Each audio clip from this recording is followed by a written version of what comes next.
Alright, I just want to make a quick video about, look, we don't want violence. Now, let me expand on that. I say we, because I think only people,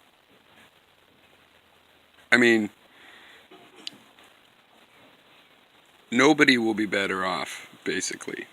It's negligible how many people could possibly be better off. An individual, obviously, maybe somebody would sell the guns and somebody would run the militia that won.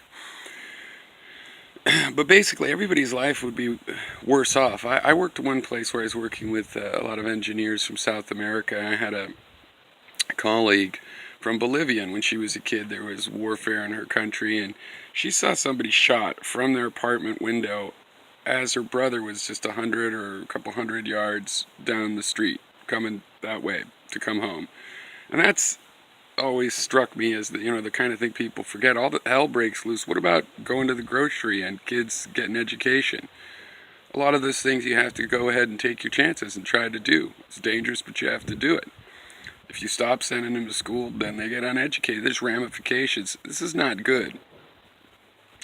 And it's just spoiled people that don't realize, no, they would not be better off in this situation. Now, there's a lot of people that are ready to have the violence. I've been seeing these comments, yeah, we need, in the more right-wing side of, we need to go to the streets. Let's just have the Civil War already. 40, I don't want to get too old. We know there's the Smash the Fascist. I was watching Tim Black show, which is, left, anti-DNC left.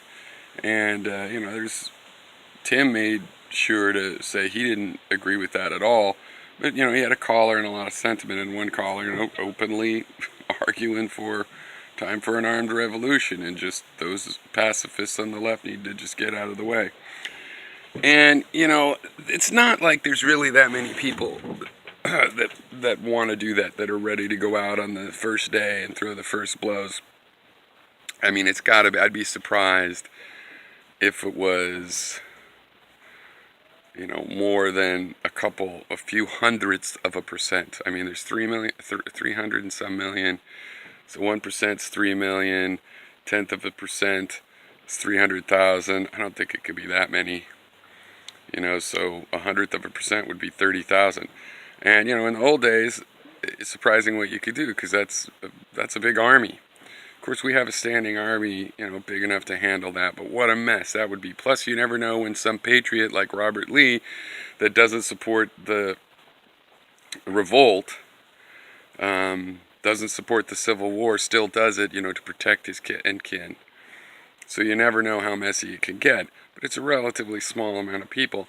The only way to avoid this, I think in the long run, one way is people need to have their own democratic jurisdictions where they're not opposed to their government all the time. That's not how democracy is supposed to work.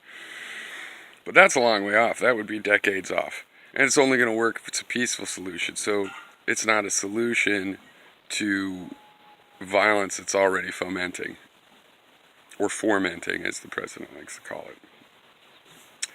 So the nonviolent majority of all philosophies and ideologies, they need to band together. And if they band together into a very dedicated nonviolent